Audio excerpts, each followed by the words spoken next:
उत्कर्ष शर्मा जी कह रहे हैं सर मुस्लिम हर बात पर हत्या की धमकी देते हैं, इससे कैसे निपटे क्योंकि हम लोग एकजुट न होने से वो हिंदुओं को मार देते हैं जैसे कमलेश तिवारी जी को मारा। वो तो इसलिए मार देते हैं कि उनको मालूम है कि शासन और प्रशासन उनके धौंस में रहता है। दूसरी बात, अगर वो मारे नहीं तो क्या करें? प्रॉफेट मोहम्मद के समय से मारने के अलावा उनके पास कोई चीज नहीं है। प्रॉफेट मोहम्मद की जीवनी इसलिए भी पढ़नी चाहिए। 13 वर्ष तक बेचारे अपने गांव में मक्का में प्रवचन देते रहे कि मैं अल्लाह का प्रॉफेट हूँ, अल्लाह एकमात्र गॉड है, मेरी बात मानो नहीं तो जहन्नुम जाओगे, मेरी बात मान लो तो जन्नत मिलेगी, ब्ला ब्ला ब्ला। जो उनका एक लिमिटेड स्टॉक ऑफ क्या कहा जाए प्रीचिंग है, जिसको कथित धर्म की बात कही जाए, वो 13 बरस बोलते रहे, उनको आदमी नहीं मिले। 150 आदमी मिले, उसमें भी सेकेंड हैंड टाइप लोग थे। उनके अपने परिवार के लोग उनके साथ नहीं हुए। उनके अपने चाचा जिन्होंने उनको बार बार बचाया दूसरों से, क्योंकि दूसरों का ये अपमान करते थे, तो दूसरों का, लेकिन उनको नहीं मिले। लेकिन जब वो मदीना गए, जब उनको ये रेड करने का तरीका सूझा और जब लूट का माल आया और लूट के माल का बंटवारा ये जिहादियों में किया और जब उनकी ओर लोग आकर्षित होने लगे, तो वो तो इस्लाम शुरू से ही हत्या और लूट के बल पर ही बढ़ा है। तो आज अगर वो ये नहीं करेंगे तो करेंगे क्या? क्या वो ज्ञान प्रवचन देंगे? वो जग्गी वासुदेव की तरह प्रवचन कोई दे सकता है? विवेकानंद की तरह या चैतन्य महाप्रभु की तरह, शंकराचार्य की तरह या किसी शिवानंद की तरह? मैं तो समझता हूं कि जो हमारे लोकल बाबा प्रवचन देते हैं मंदिरों में, उनकी तरह भी उनके कोई मौलाना आयतुल्ला से इमाम से लेकर के लोकल तक 10 मिनट नहीं बोल सकते। उनके पास कुछ भी नहीं है हत्या और धमकी के अलावा। और यही उनकी सफलता की कुंजी भी है, क्योंकि अगर वो हत्या बंद कर देंगे, अगर वो जिहाद बंद कर देंगे, तो इस्लाम 15 साल में कोलैप्स कर जाएगा। इसलिए ये दोनों बातें ध्यान रखनी चाहिए। उनके पास हत्या करने और हत्या की धमकी के अलावा कोई टूल नहीं है। और अगर आप इसको आप समझ लेंगे तो वो बेचारे निर्बल भी हैं। दूसरी बात, आप कितनी भी उनके साथ समझौता कीजिए, कितना भी उनको संपत्ति, जमीन, पावर सब कुछ दे दीजिए, वो संतुष्ट होने वाले नहीं है। वो जिहाद नहीं खत्म करेंगे, क्योंकि यही वो चीज है जिसने उनको सफल बनाया है। 1400 सालों से इस्लाम की सफलता का रहस्य जिहाद में है। तो जिस चीज ने उनको सफल बनाया है उसको वो क्यों छोड़ देंगे? तो वो हत्या करना क्यों छोड़ देंगे? बम फेंकना क्यों छोड़ देंगे? धमकी देना क्यों छोड़ देंगे? आंख दिखाना क्यों छोड़ देंगे?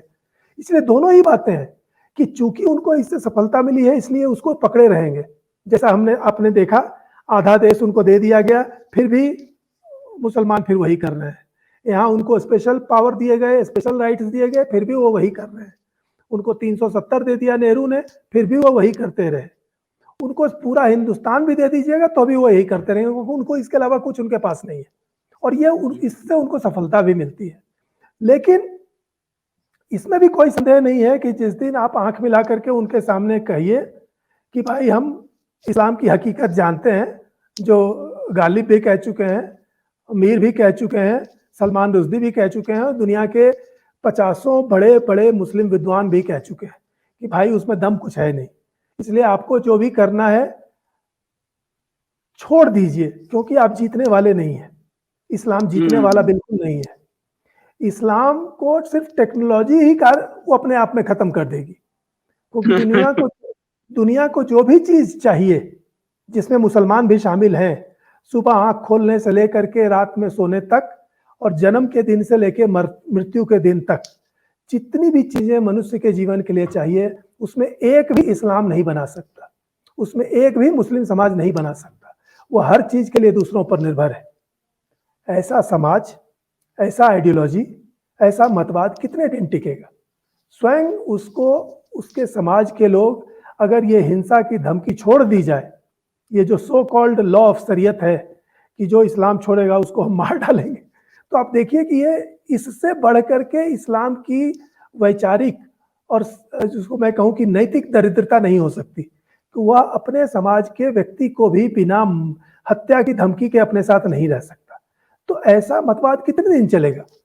जो अपने लोगों को भी प्रेम से समझा करके, लाभ दिखा करके, लोभ दिखा करके नहीं रह सकता, उसको हत्या की धमकी उसको भी देनी है, मुसलमानों को भी देनी है। नहीं तो लोग जिसको कहते हैं झुंड के झुंड, समूह के समूह इस्लाम छोड़ के चले आएंगे, और ये भारत में भी होगा। केरल में हो रहा है सर, केरल में हो रहा है, हर कहीं होगा, हर कहीं होगा। पूरा पाकिस्तान भारत में मिल जाएगा। आप लिख लीजिए इस बात को। अगर हिंदू खड़े हो जाए कि हमको इस इस्लाम को इस धरती से हटाना है, इस हानिकारक मतवाद को इस धरती से हटाना है, जिसने इस देश में हत्या, जुल्म, अपमान, विध्वंस के अलावा कुछ नहीं दिया, उसके पूरे इतिहास में कुछ भी गौरवशाली नहीं है, हमें इस मतवाद को अपनी धरती से हटाना है। धर्म के रूप में, इबादत के रूप में आप अल्लाह को मानते रहें, हज करते रहें, नमाज पढ़ते रहें, हमें उससे कोई आपत्ति नहीं है। लेकिन पॉलिटिकल इस्लाम, ये जिहाद, ये शरीयत, ये काफिर, ये धिम्मी, इन सबको हम नेस्त नाबूद करेंगे, और बिल्कुल प्रेम से करेंगे, ये कह के करेंगे कि ये मूर्खतापूर्ण है। जिस दिन हिंदू समाज के महत्वपूर्ण लोग उठ करके ये बात कहेंगे, मुझे पूरा विश्वास है कि मुस्लिम समाज के भी महत्वपूर्ण का भी एक महत्वपूर्ण हिस्सा कहेगा कि हाँ भाई, हम भी इस बात को महसूस करते हैं और हम भी शांति से जीना चाहते हैं। वो भी कहेंगे कि हम भी शांति से।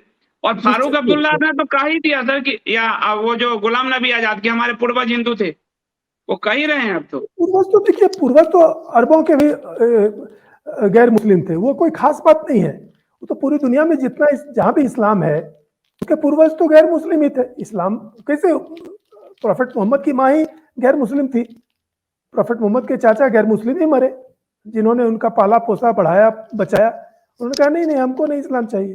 तो पूर्वज तो हिंदू थे, ये कोई खास बात नहीं है। समस्या यह है कि वो समझते हैं कि हिंदू धर्म घृणित है, हिंदू धर्म नीच है, इसलिए हमारे पूर्वज गलती पर थे और हम बहुत ठीक हैं। आपको इस धर्म का जवाब देना होगा। संघ के लीडर या गांधी जी या इस तरह के लोग जो भूल करते हैं, वो यही करते हैं। वो समझते हैं कि उनको पूर्वज याद दिलाने से उनको गौरव का भाव आएगा, पूर्वज याद दिलाने से उनमें घृणा का भाव आता है। वो समझते हैं कि वो हिंदू तो गए गुजरे थे, क्योंकि वो मूर्ति पूजा करते थे, मूर्ति पूजा घृणित है। वो बेचारे नहीं जानते हैं कि मूर्ति पूजा क्यों घृणित है, लेकिन चूंकि वो समझते हैं मूर्ति पूजा घृणित है, इसलिए वो मानते हैं कि उनके पूर्वज घृणित थे और इस्लाम बहुत अच्छा है। इस भ्रम से उनको मुक्त करना हमारी ड्यूटी होनी चाहिए। और ये दुनिया में मुसलमानों ने भी, क्रिश्चियनों ने भी, जो गंभीर विद्वान अवलोकन करता हुए हैं, उन्होंने ये देखा है। और आप खुद देख सकते हैं कि इस्लाम अपने समाज के साथ क्या व्यवहार करता है, अपनी स्त्रियों बच्चों के साथ क्या व्यवहार करता है, अपने समुदाय को की शिक्षा, संस्कृति, खान पान, रहन सहन, उसकी सांस्कृतिक आवश्यकताओं, उनके प्रति क्या व्यवहार रखता है। वो बहुत ही नीचा व्यवहार रखता है। तो वास्तव में वो स्वयं इस्लाम के पीड़ित है। इसलिए हमें उनके प्रति एक तरह से सहानुभूति रखते हुए, लेकिन दृढ़ता पूर्वक ये कहना चाहिए कि आपका जो राजनीतिक मतवाद है वो चलने वाला नहीं है। वो पहले भी चला तो उसके ऐतिहासिक और अन्य कारण थे, जिसमें एक बड़ा कारण ये था कि लोग उनके बारे में नहीं जानते थे, हम उनके बारे में नहीं जानते थे। आज चूंकि टेक्नोलॉजी के कारण अधिकाधिक लोग अधिकाधिक बात समझ रहे हैं प्रॉफिट के बारे में, शरीयत के बारे में, कुरान के बारे में, और वो एकदम तार तार नेट पर उपलब्ध हैं और स्वयं मुसलमानों द्वारा उपलब्ध की गई हैं। वो किसी अमेरिका ने और किसी काफिर ने और रूसियों ने और चीनियों ने उसको उपलब्ध नहीं किया है, स्वयं मुसलमानों ने उसको उपलब्ध किया और कई भाषाओं में किया है। उसी को के साफ हो जाता है कि इस्लाम के पास मानवता को देने के लिए कुछ नहीं है। इसलिए इस जागरण को करना आसान भी है और ये खर्चीला भी नहीं है, इसमें किसी हिंसा की बात भी नहीं है, लेकिन आपको उनके ब्लफ के लिए तैयार रहना चाहिए। और हाँ, वो जो डराने के लिए बीच बीच में हत्याएं करते हैं, वो कर सकते हैं, उसके लिए भी तैयार रहना चाहिए, क्योंकि उनके पास और कुछ भी नहीं। अगर एक व्यक्ति को मारने से 10 व्यक्ति 50 व्यक्ति चुप हो जाएं, तो ये तो बहुत सस्ता सौदा है, क्यों नहीं मारेंगे? मारेंगे। पर अब हो रहा है उल्टा। जब नूपुर के साथ हुआ तो काफी सारे मुस्लिम ही वो हदीस का पोर्शन लेके बाहर आ रहे हैं, तो उसका रिएक्शन कुछ ज्यादा बड़ा हो रहा है उनके लिए।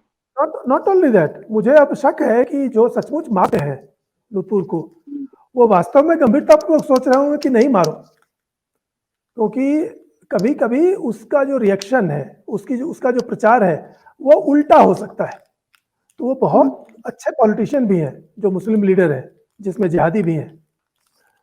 उनको कमलेश तिवारी के समय में जो उन्होंने किया, मैं नहीं समझता हूं कि वो अभी इनके साथ कर सकते हैं। क्योंकि मामला इतना हाई प्रोफाइल हो गया है और इतना इंटरनेशनल हो गया है कि इसके रिएक्शन में पता नहीं क्या हो सकता है। तो उनको भी आइडिया है, जैसा मैं बार बार कह रहा हूं कि वास्तविक शक्ति संतुलन में इस्लाम बहुत कमजोर है। ये ब्लफ के नाम पर वो चल रहा है, लेकिन जैसे कि ब्लफ का खेल में होता है ताश में, अगर आप ब्लफ को कॉल कर दें तो फिर ब्लफ देने वाला हार जाता है, फिर वो कार्ड दे देता है, कहता है लो भाई तुम ही जीते, क्योंकि मैंने ब्लफ खेला, तुमने कॉल कर लिया, तो ब्लफ कॉल हो गया, बात खत्म हो गई। वो आपको डरा रहे हैं, आप डरना बंद कर दीजिए, वो डराना बंद कर देंगे, बल्कि कहेंगे नहीं नहीं हमने तो आपको कभी डराया नहीं था, तो मजाक कर रहे थे।